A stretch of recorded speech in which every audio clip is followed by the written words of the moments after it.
with us here live on the Bio 103.8. It's your Virtuzone hour, starting up with Virtuzone each and every Thursday, 1 through until 2. Neil Petch still with us here in studio, and we are going to move on to our next discussion point, the panel discussion. No matter how great of a relationship you have with your boss, it's generally not the best idea to be friends with them. Fair or not fair? No, I'm not going to go with that. Not going with that. I do think that when you recruit people, don't recruit people because you like them. Yeah.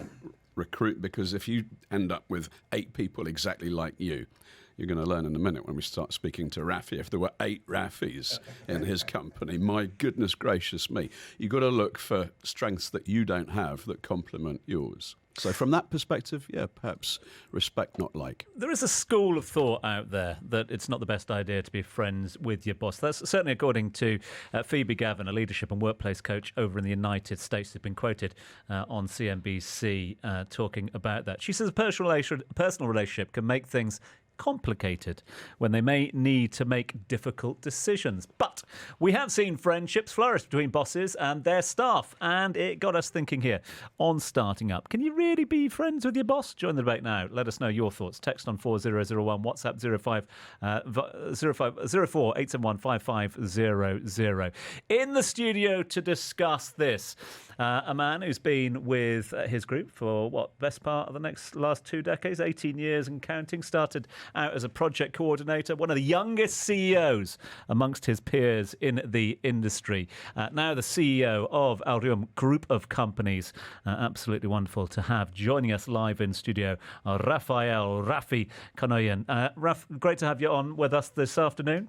Thank you for having me. It's a pleasure to be here. And alongside you, lawyer turned recruitment director, currently director, regional head of UAE Northern Gulf for Robert Walters. He's friends with his current boss, so we're told, and his old boss as well, so we're told. That's just how he rolls. Lawyer turned recruitment director, Jonathan Berry, with us as well. Jonathan, great to have you with us. Hi. Raf, we're going to start with you. You're the boss. You're the boss in the room, okay? All Neil right. might like to think he's the boss, Neil but you're the always boss. thinks he's the boss. Okay, Until you're I the step boss. in. But you've seen it on both sides of the equation. You used to be staff, now the boss. Has the equation changed? Did you learn from your previous bosses of how to treat staff and vice versa? Oh, absolutely. Actually, I learned how to treat and how not to treat staff. I think every single person is different. You know, and part of being a CEO or COO, it's you become a little bit of a therapist at times. You're taking care of people's emotions a lot of the time, and it is different being one of the staff or being the boss, definitely. But I think the principles stay the same. Unfortunately, I just don't think that we in today's society are mature enough to be friends at work, personally, because when things go wrong or tough decisions need to be made, it affects the business, and it's hard to separate business from friendship.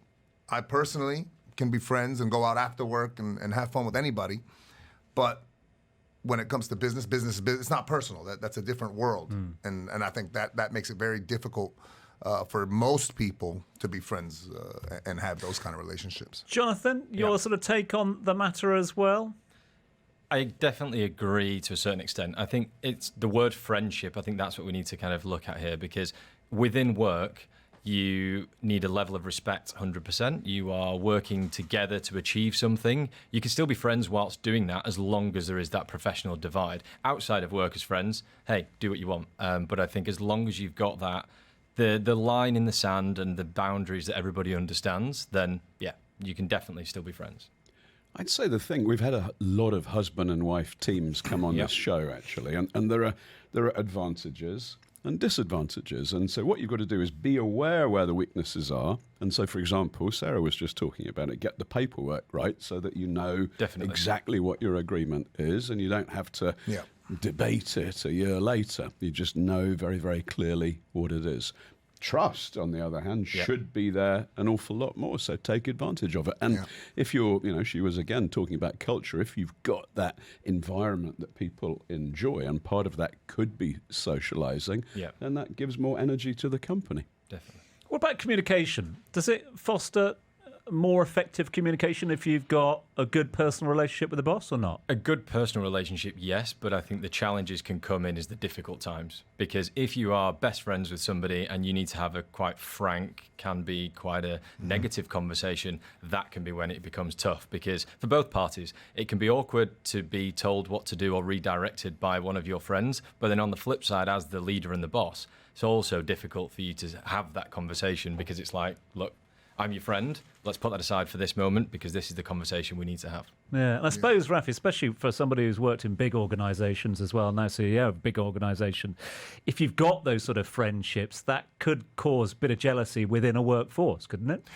There is that jealousy, and they feel that there's favoritism. I mean, I will admit it. I have more in common with some people than I do with others. So it may appear to somebody else that I have a better relationship with them. But in my personal situation, I don't. It's just we get on. Our banter's better than perhaps, you know, this other guy. Yeah. But it doesn't mean that there's favoritism. Now, does that happen in every organization? No. And what you said is absolutely correct. It's hard to have the tough conversations. And it's hard both ways. If I have someone who I've actually brought into my personal world and became my friend, how can I tell that person, I can tell him he's done wrong or that he could improve here and there, constructive criticism, but if that doesn't work, how do you release that person? How do you terminate that person for the sake of the business without them taking it personally? And unfortunately, I've been in this situation multiple times in my career, and I would say it's 50-50. Some of the people resent me because I thought you were my friend. Well, I am, and I still want to be, but you know the business was suffering, so I had to make a command decision. And others have respected it, you know. But I think that if you ever come to that tough point that you know you have to go your separate ways, communication's important. Don't send somebody to do your dirty work. Don't call HR. Call that person in. You have a personal relationship with them. You know, if you do have a personal relationship with that person, I think you should be man or woman enough to bring them in, talk to them, and tell them, look, this is how it is, and that's the way I've practiced it. So most of my breakups, quote unquote, don't go so bad. And that comes back to boundaries again. If you have that boundary set and you understand that, okay, this is purely a business decision, it's nothing to do with friendship, then as long as that's been outset from the beginning, that's your best chance of having those difficult conversations. If it's been, you've let it go 6 months, 12 months, where you think you're literally just best friends and you're both there having a great time, the second you flip into that difficult conversation, it will not be well received and makes it 10 times more difficult. And you're not being fair to them. If you're actually holding back because they're your friend, then you're not giving them the right business opportunities. Definitely. And it goes back to that old phrase as well. I'm sure that it's not personal, and that there is a very different. It's not me, it's you. Dubai Eye 103.8. Join the conversation.